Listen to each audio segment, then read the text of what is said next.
Hello ট্রেনিরা, আজ আমরা বিভিন্ন রকমের হাতে চালিত সরঞ্জাম এবং তাদের ব্যবহার শনাক্ত করতে শিখব। এই ভিডিওটির উদ্দেশ্য হলো এই সেশনের পর আপনারা যা শিখবেন: বিভিন্ন হাতে চালিত সরঞ্জাম শনাক্ত করা, অপারেশনের জন্য হাতে চালিত সরঞ্জামের ব্যবহার প্রদর্শন করা। চলুন শুরু করি।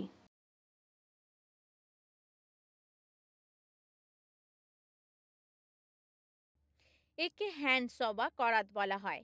আপনি দেখতেই পারেন যে এটা দিয়ে কাঠ কাটা হয়। এটি ব্যবহার করতে প্রথমে হ্যান্ডেলটি শক্তভাবে ধরুন, তারপরে এটি কাঠের উপর রেখে নির্দিষ্ট লাইন বরাবর ব্লেডটিকে দ্রুত সামনে পেছনে ঘষে কাঠ কাটুন। আর সতর্ক থাকুন যেন ব্লেডের পথে আপনার হাত কোনোভাবেই না আসে। এটি সঠিকভাবে ব্যবহার করতে এখানে কিছু পরামর্শ দেওয়া হয়েছে। আপনি যখন কাটার জন্য করাতটি ব্যবহার করবেন তখন এটিকে আপনাকে ৪৫ ডিগ্রি কোণে ধরতে হবে এবং তারপরে কাটা শুরু করা উচিত। আপনি করাত চালানোর সময় আপনার দিক পরিবর্তন করবেন না। গভীরভাবে কাটতে করাতের উপর ভার্টিক্যাল চাপ প্রয়োগ করবেন না। আপনি যদি দ্রুত কাট কাটতে চান তাহলে করাত চালানোর গতি বাড়িয়ে দিন। আরও সুনির্দিষ্ট কাট পেতে ব্লেডের হ্যান্ডেল বরাবর আপনার তর্জনী রাখুন। এটি আপনাকে সহজেই ব্লেডকে গাইড করতে সাহায্য করবে।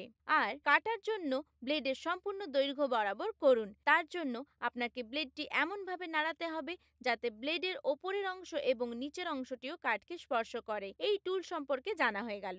একে হ্যান্ড প্লেনার বলা হয়। যেমন আপনি দেখলেন, এটিকে কাঠ মসৃণ করতে এবং এর বেধ কমাতে ব্যবহার করা হয়। এটি ব্যবহার করতে প্রথমে এটি দু হাতে ধরুন। আপনি যখন এটিকে আপনার দিক থেকে দূরে সরানোর চেষ্টা করছেন তখন হ্যান্ড প্ল্যানারটি ধাক্কা দিন এবং যখন আপনি এটিকে আপনার দিকে নিয়ে যাওয়ার চেষ্টা করছেন তখন এটি টানুন। কাঠ মসৃণ করতে এটি দূরে সরানোর সময় এর উপর চাপ প্রয়োগ করুন।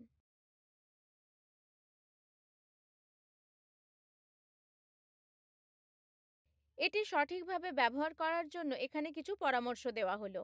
হ্যান্ড প্লেন থেকে ছুরিটি বের করুন এবং এটি ধারালো করুন যাতে আপনার পক্ষে কাঠ শেভ করতে সহজ হয়। এটি ধারালো করার জন্য আপনাকে একটি তেল পাথর এবং কয়েক ফোঁটা তেল ব্যবহার করতে হবে। কম বা বেশি কাঠ শেভ করার জন্য হ্যান্ড প্লেনারের নিচে ছুরি প্রস্থানের দৈর্ঘ্য সামঞ্জস্য করুন। দৈর্ঘ্য বাড়ানো হলে এটি বেশি কাঠ শেভ করবে এবং দৈর্ঘ্য কমলে এটি কম কাঠ শেভ করবে। গ্রেনের দিকে কাঠটি শেভ করার চেষ্টা করুন। এই টুল সম্পর্কে জানা হয়ে গেল। একে ছেনি বলা হয়ে থাকে। আপনি দেখতে পাচ্ছেন যে এটি কাঠ কাটা বা খোদাই করার জন্য ব্যবহার করা হয় এবং এটিকে হাতুড়ি সহ ব্যবহার করা হয়। এটি ব্যবহার করতে প্রথমে হ্যান্ডেলটি শক্তভাবে ধরুন, তারপর ব্লেডের প্রান্তটি কাঠের উপর সেই চিহ্নিত দাগে রাখুন যাকে এর সাহায্যে কাটতে হবে।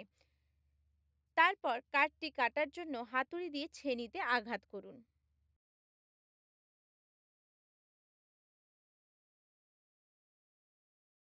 এটি সঠিকভাবে ব্যবহার করতে এখানে কিছু পরামর্শ দেওয়া হলো।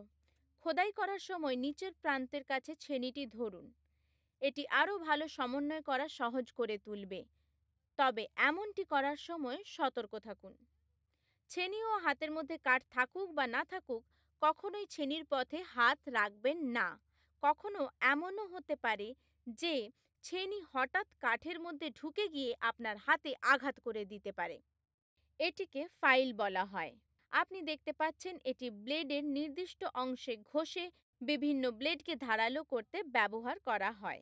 এটি ব্যবহার করতে প্রথমে হ্যান্ডেলটি শক্তভাবে ধরুন, তারপরে যেটিকে ধার দিতে হবে সেই ব্লেডের আঁকাবাঁকা প্রান্তে ফাইলটি রাখুন। তারপর সেই আঁকাবাঁকা প্রান্তটি তীক্ষ্ণ করতে ফাইলটিকে শুধুমাত্র একটি দিকেই ঘষুন। এমন করার সময় ফাইলের অন্য প্রান্তটি ধরে রাখুন।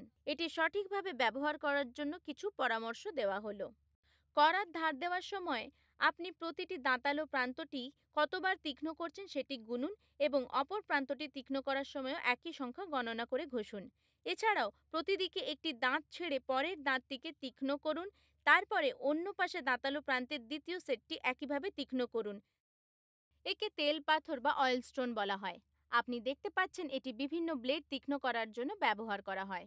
এটি ব্যবহার করার জন্য প্রথমে এটি একটি টেবিলের উপর রাখুন,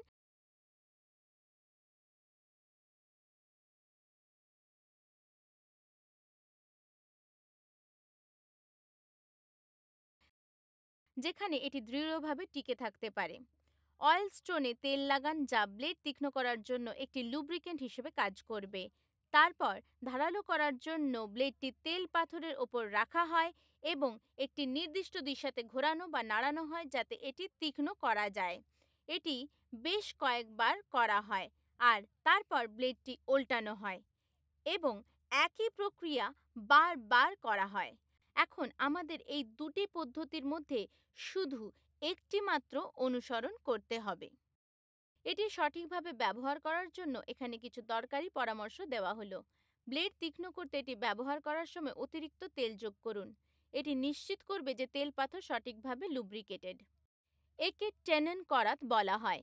আপনি দেখতে পাচ্ছেন এটি গ্রেন বরাবর এবং গ্রেন জুড়ে শর্টকাটে কাটার জন্য ব্যবহার করা হয়। এটি ব্যবহার করতে প্রথমে হ্যান্ডেলটি শক্তভাবে ধরুন, তারপরে ব্লেডের দাঁতালো প্রান্তটি কাঠের উপরে চিহ্নিত রেখা বরাবর রাখুন যার সাথে এটি কাটা হবে। তারপর কাট কাটার জন্য দ্রুত ব্লেডটিকে সামনে পিছনে ঘষুন। এটি সঠিকভাবে ব্যবহার করতে কিছু পরামর্শ। গভীর কাট করতে করাতের ওপর ভার্টিক্যাল চাপ প্রয়োগ করবেন না। আপনি যদি দ্রুত কাট কাটতে চান তাহলে করাতটি সামনে পেছনে ঘষার গতি বাড়িয়ে দিন। কাটার জন্য ব্লেডের পুরো দৈর্ঘ্য বরাবর করুন। এর জন্য আপনাকে ব্লেডটি এমনভাবে নাড়াতে হবে যাতে ব্লেডের ওপরের অংশ এবং ব্লেডের নিচের অংশটিও কাঠকে স্পর্শ করে। আরও সুনির্দিষ্ট কাট পেতে ব্লেডের হ্যান্ডেল বরাবর আপনার তর্জনী রাখুন। এটি আপনাকে সহজে ব্লেডকে গাইড করতে সাহায্য করবে।